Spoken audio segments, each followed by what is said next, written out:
Selamat datang di Debate. Kita semua mikir kasus penyiraman air keras Andri Yunus ini cuma soal dendam pribadi oknum aparat karena interupsi rapat. Tapi data dan fakta dari pengadilan militer yang dikumpulkan Litbang Bangsa bilang ini soal anomali sistemik. Ini ancaman yang sangat serius buat ruang sivil kita. Ya, ancaman yang nyata. Betul. Coba bayangkan skenarionya ya. 12 Maret 2026, Andre Yunus, aktivis HAM dari Kontras, umurnya baru 27 tahun, dicegat di jalanan Jakarta Pusat, wajahnya disiram air keras. Dan pelakunya bukan preman jalanan, melainkan 4 anggota aktif BAIS TNI. tepat. 4 anggota aktif intelijen Badan Intelijen Strategis. Jadi malam ini kita akan membedah satu pertanyaan krusial. Apakah kebodohan dan kecerobohan pelaku di lapangan ini murni bukti empiris bahwa mereka cuma oknum amatir? Atau konspirasi elit. Iya, atau justru sebuah desain taktis yang sengaja dibikin untuk menutupi jejak elit intelijen. Posisi saya di sini jelas. Serangan ini adalah operasi terorganisir, sebuah represi institusional terhadap masyarakat sipil yang menolak revisi Undang-Undang TNI. Narasi dendam pribadi itu literally cuma sugarcoating hukum. Baik, dan saya memandang tragedi ini dari sudut yang sama sekali berbeda. Serangan terhadap Andre Yunus memang brutal, saya tidak menampik itu. Tetapi jika kita benar-benar melihat bukti empiris yang terungkap di Pengadilan Militer Jakarta 208, tentu tanpa kacamata teori konspirasi ya, faktanya justru sangat bertolak belakang dengan apa yang disebut sebagai operasi negara. Oh ya? Terus apa sebutannya? Fakta forensik dan logistik di lapangan itu menunjukkan eksekusi yang sangat-sangat amatir. Serampangan. Bukti ini lebih mengindikasikan kegagalan disiplin dari kelompok rogue atau faksi liar dengan loyalitas buta kepada institusinya, bukan konspirasi tingkat tinggi para jenderal. Kita harus berani memisahkan antara tragedi kemanusiaan yang nyata dengan asumsi operasional yang belum terbukti. Oke. Mari kita singkirkan dulu soal asumsi, dan kita langsung masuk ke data timeline. Karena disinilah letak kejanggalannya. Auditor militer, yang posisinya kayak jaksa penuntut umum di pengadilan sipil, mengajukan motif dendam. Betul, soal interupsi rapat. Nah, katanya keempat pelaku ini sakit hati karena Andri memprotes revisi UU TNI dan menginterupsi rapat di Hotel Fairmont. Masalahnya, insiden Fairmont itu terjadi pada bulan Maret 2025. Iya, 1 tahun sebelum serangan terjadi. Tepat sekali, 1 tahun. Tapi coba lihat profil pelakunya. Kapten Nandala, Letnan 1 Budi, Letnan 1 Sami, dan Sersan 2 Edi Sudarko ini, mereka baru ditugaskan di Denmabais, Detasmen Markas, itu pada bulan November 2025. Dan serangan dieksekusi Maret 2026. Ada gap 1 tahun penuh. Literally, buat saya ini red flag yang major banget. Maksud saya, masuk akal nggak sih sekelompok orang yang waktu kejadian di Fairmont itu bahkan belum berada di satu divisi yang sama, tiba-tiba berkumpul dan memupuk dendam pribadi bareng-bareng atas kejadian setahun lalu? Saya paham arah pikiran Anda. Kapan mereka mengonsolidasi sakit hati itu? Narasi dendam ini sangat nggak make sense. Apalagi kalau kita lihat, pemantauan CCTV dari Markas Polri. Ada 86 kamera, lebih dari 2.000 tangkapan gambar. Andre Aft itu sudah dikuntit sampai ke Bogor, ke Monas, berhari-hari sebelumnya. Iya, rekamannya jelas. Kan? Pada malam kejadian, pergerakan mereka di depan kantor YLBHI dan SPBU Cikini itu menunjukkan formasi pengintaian berlapis. Ini jelas, clear, bukan vandalisme impulsif orang-orang yang cuma kebetulan lewat. Oke, analisis timeline itu memang patut dipertanyakan. Dan saya sepakat bahwa pengintaian melalui CCTV membuktikan adanya niat yang direncanakan. Tapi tunggu dulu. Kalau kita bicara tentang mekanisme operasional intelijen, mari kita lihat bagaimana pengintaian formasi berlapis yang Anda sebut tadi berujung pada eksekusi teknisnya. Eksekusinya yang berantakan itu. Iya, kalau ini adalah operasi intelijen strategis yang disetujui oleh elit negara, bukti forensiknya pasti mencerminkan standar tersebut. Tapi apa yang kita temukan di persidangan? Cairan yang disiramkan bukan senyawa kimia khusus atau agen biologis militer tingkat tinggi? Iya, karena mereka pakai air aki. Tepat. Itu adalah campuran pembersih karat dan air aki mobil biasa. Yang mereka ambil dari bengkel militer, by the way. Betul, dari bengkel. Tapi yang lebih fatal, dan ini poin utamanya, adalah cara penyimpanannya. Letnan 1 Budi menyimpan campuran korosif tersebut di dalam tumbler minuman plastik. Warnanya ungu dan tanpa tutup. Iya ya, itu memang Sebentar, bayangkan mekanismenya. Mereka beroperasi di atas sepeda motor yang bergerak sangat cepat di jalan raya, tanpa memakai masker pelindung wajah, tanpa kacamata pelindung, bahkan tanpa sarung tangan taktis. Apa akibatnya dari kecerobohan ini? mereka terluka sendiri. Benar, sangat parah. Sampai-sampai 2 pelaku, Edi dan Budi, ikut terluka di bagian wajah dan mata karena cipratan air aki mereka sendiri, terkena angin jalanan. Jadi kalau ini adalah operasi senyap negara dengan rantai komando yang rapi, metodenya terlalu primitif. Menganggap ini sebagai desain elit intelijen, sama saja dengan memberikan kredit yang terlalu besar untuk sebuah tindakan premanisme jalanan. Oke, kecerobohan logistik itu emang terlihat mind-blowing. Kayak, komedi gelap gitu loh. Tapi, nah ini poin pentingnya. Di dunia operasi rahasia, metode yang berantakan itu justru blueprint klasik untuk melokalisasi kasus. Blueprint klasik, maksudnya sengaja dibuat berantakan. Iya dong. Coba ingat mekanisme eksekusi pembunuhan Munir atau penyiraman Novel Baswedan. Kenapa aktor intelektualnya selalu aman? Karena ada mekanisme operasional yang kita sebut plausible deniability. Mereka sengaja pakai air aki murahan, pakai tumbler ungu yang, nggak ada tutupnya. Kenapa? Karena mereka amatir. Bukan. Supaya kalau tertangkap, dan di era serba CCTV ini kemungkinan tertangkapnya besar banget kan. Auditor militer dan penyidik bakal lihat profil mereka dan bilang, nggak mungkin, mereka ini terlalu bodoh untuk jadi utusan resmi institusi. Wait, menggunakan pola kasus tahun 2004 atau 2017 untuk mengadili kasus di tahun 2026 tanpa bukti saintifik langsung, itu adalah lompatan logika yang berbahaya di ranah hukum. Kita tidak bisa menghukum berdasarkan pola sejarah. Tapi polanya berulang. Ya, tapi mari kita uji klaim Anda soal blueprint tersebut. Anda mengisyaratkan adanya aktor intelektual yang secara aktif menggerakkan sel ini. Namun, coba kita ingat kesaksian ahli di persidangan. Laksamana Muda Purnawirawan Soleman Ponto, mantan Kepala BAIS TNI, beliau memberikan penjelasan empiris yang jauh lebih rasional. Soal loyalitas buta. Ya, teori misplaced loyalty, loyalitas yang salah arah. Sangat mungkin ada faksi liar atau kelompok kecil di dalam BAIS yang mendengarkan podcast Andre Yunus, lalu merasa institusi militer yang sangat mereka banggakan itu direndahkan. Akhirnya, mereka bertindak secara otonom di luar struktur komando resmi. Bertindak sendiri gitu. Ya, ini sepenuhnya menjelaskan kenapa ada pengintaian berhari-hari tetapi eksekusi teknisnya menggunakan botol minum ungu tanpa tutup. Mereka bergerak tanpa logistik resmi, tanpa pendanaan operasi militer, dan tanpa pengawasan dari komandannya. Oke, let's say teori faksi liar atau sel otonom itu benar. Justru itu membuktikan krisis yang jauh lebih masif loh. Krisis disiplin ya? Bukan cuma disiplin. Kalau ada 4 agen aktif intelijen militer yang bisa bawa kendaraan keluar masuk markas, ambil bahan kimia dari bengkel institusi, lalu memantau warga sipil berhari-hari menembus berbagai distrik tanpa memicu sistem peringatan dini dari komandannya, itu literally kegagalan sistemik. Saya setuju itu kelalaian yang fatal. Nah, tapi saya mau bawa data lain dari TAUD, Tim Advokasi untuk Demokrasi. Mereka melakukan investigasi independen dari bukti-bukti lapangan. Anda tahu temuannya. Ada 16 terduga pelaku yang beroperasi malam itu, bukan cuma 4. 16. Dari rekaman CCTV? Ya, mekanismenya sangat terstruktur. Ada tim sweeper di depan gedung YLBHI, ada yang khusus menjaga titik buta kamera, ada yang tugasnya mengunci pergerakan Andri dari SPBU Cikini sampai ke Jalan Salemba.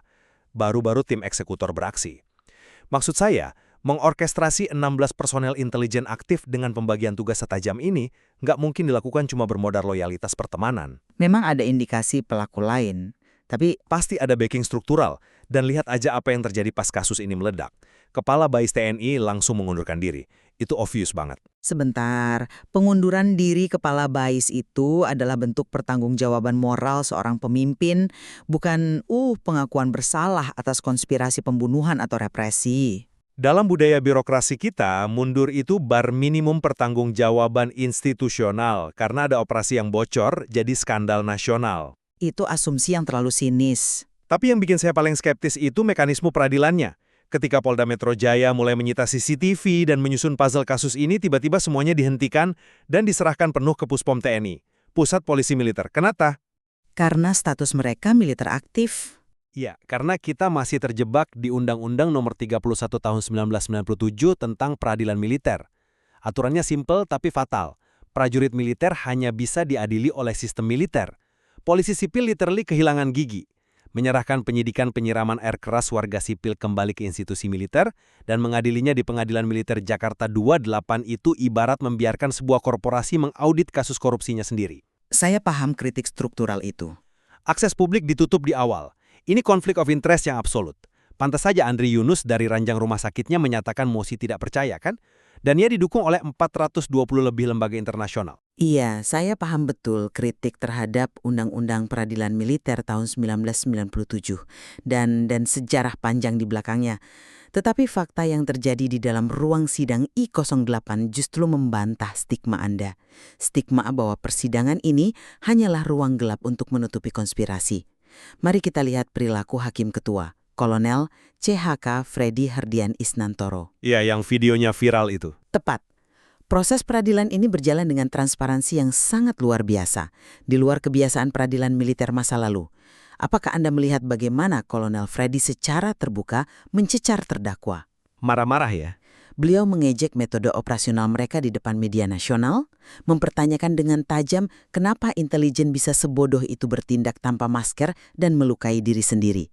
Dan beliau menyatakan dengan sangat frustrasi bahwa tindakan amatir mereka ini memalukan institusi BIS secara keseluruhan. Transparansi tak terduga ini? Transparansi atau... Sebentar, di mana media dibiarkan menyiarkan kebodohan aparat, ini membuktikan bahwa institusi merespon tekanan publik. Mereka tidak sedang melindungi keempat terdakwa ini. Saat ini mereka didakwa pasal 469 KUHP tentang penganiayaan berat terencana.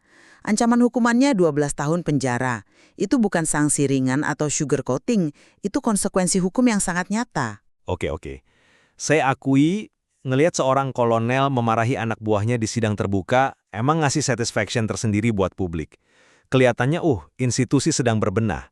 Tapi kita harus kritis membedah mekanismenya dong. Kritis bagaimana lagi? Kemarahan Hakim Freddy itu literally fokus pada apa?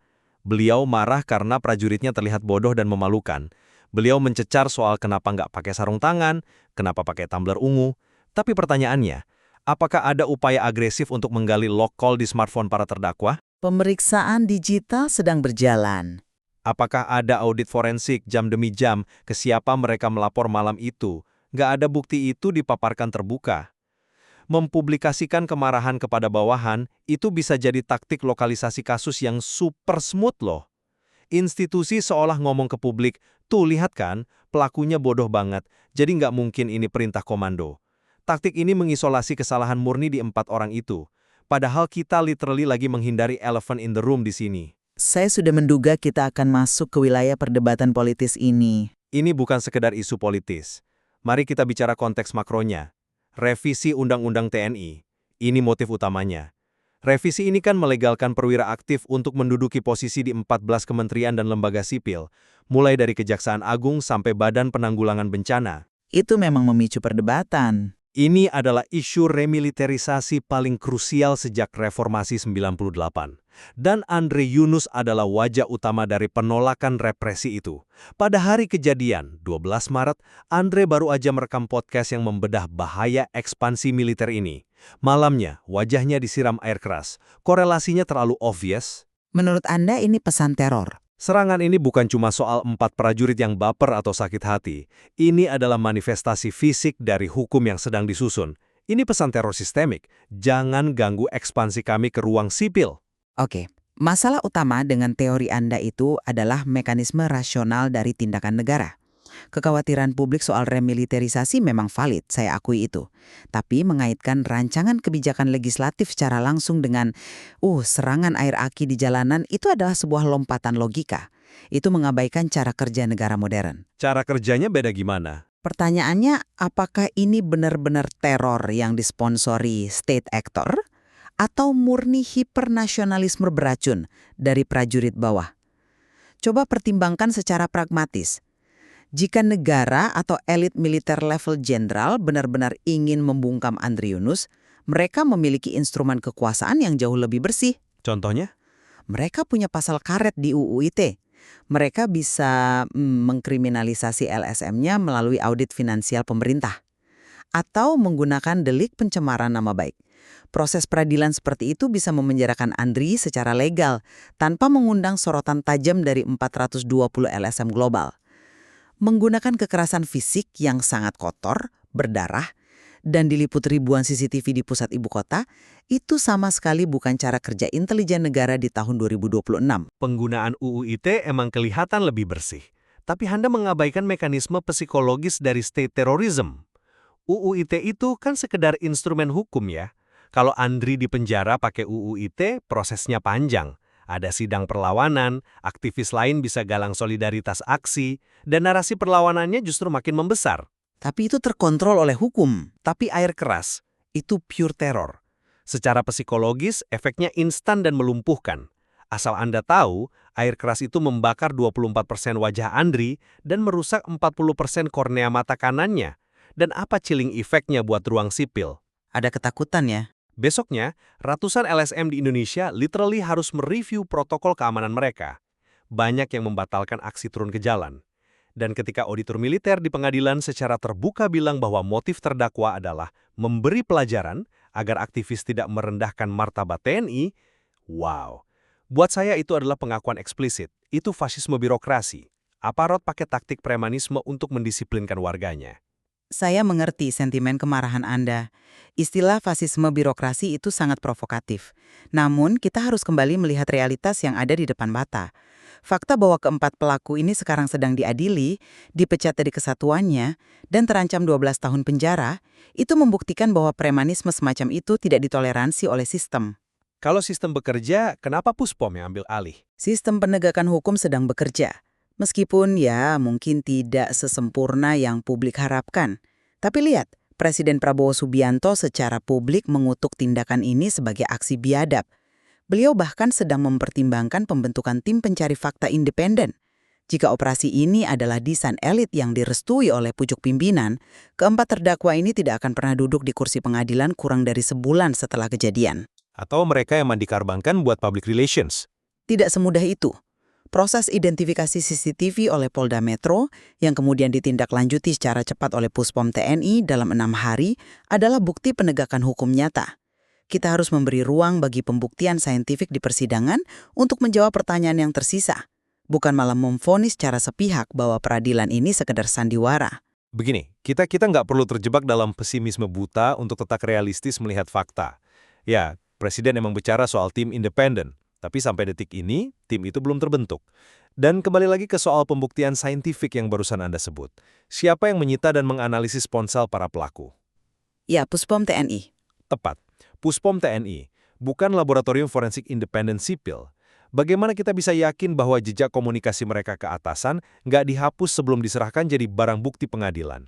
Mekanisme akuntabilitas kita itu sedang bermasalah, dan itu sangat major. Andri Yunus udah operasi rekonstruksi wajah 3 kali di RSCM, ancaman cacat permanen, dan kita di sini masih disuruh menunggu hasil audit internal dari institusi pelakunya sendiri.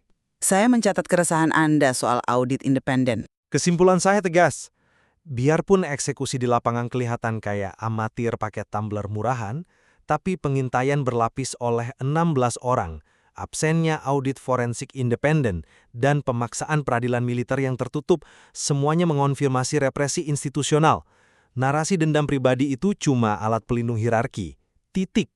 Saya paham argumen Anda soal reformasi peradilan, namun kesimpulan saya harus berpijak pada batasan bukti empiris yang tersedia saat ini, bukan pada spekulasi tentang bukti komunikasi yang mungkin atau tidak mungkin disembunyikan. Bukti konkret yang teruji di persidangan sejauh ini baru cukup untuk mendakwa keempat oknum dengan fanatisme institusional yang keliru. Sayang sekali. Sikan hukuman maksimal 12 tahun adalah langkah keadilan pertama yang paling logis dan terukur untuk Andri Yunus. Ya, perbedaan pandangan kita memang sangat tajam soal motif di balik semua ini, tapi melihat kompleksitas dari perdebatan kita, saya rasa kita nemuin satu titik temu yang sangat krusial di sini. Soal signifikansi kasus ini. Betul. Terlepas dari seberapa besar spektrum konspirasinya, kita berdua sepakat kan bahwa apa yang terjadi di pengadilan militer 208 ini bukan cuma soal tindak pidana penganiayaan jalanan biasa. Ya, saya sangat sepakat dengan itu. Ini adalah salah satu ujian terpenting bagi demokrasi dan hukum Indonesia di tahun 2026. Kasus ini merupakan ujian langsung bagi reformasi sektor keamanan yang telah kita bangun sejak tahun 98. Lebih dari itu, ini menjadi tolok ukur nyata sejauh mana pemerintah mampu menangani impunitas di tubuh aparat bersenjata. Tepat sekali. Kasus Andri Yunus ini akan mendefinisikan apakah negara ini sungguh-sungguh bergerak maju, atau kita pelan-pelan literally terseret kembali ke represi kelam masa lalu. Di balik dinding ruang sidang militer yang tertutup yurisdiksinya bagi penyidik sipil itu, masih banyak lapisan kebenaran yang belum terbedah. Kita harus terus mengawal jalannya sidang. Apakah pengadilan ini benar-benar sedang mencari aktor intelektualnya atau sekedar nyiapin panggung buat mengorbankan operator lapangan sebagai tumbal? Pendengar, kami mengajak Anda untuk terus mengkritisi proses ini. Pantau terus persidangannya, perhatikan setiap celah kesaksian, dan tariklah kesimpulan Anda sendiri. Karena pada akhirnya, benarkah ini cuma kecerobohan oknum aparat atau operasi sistemik yang dirancang untuk membungkam kita semua? Terima kasih telah mendengarkan diskursus kita malam ini, dan sampai jumpa di The Debate.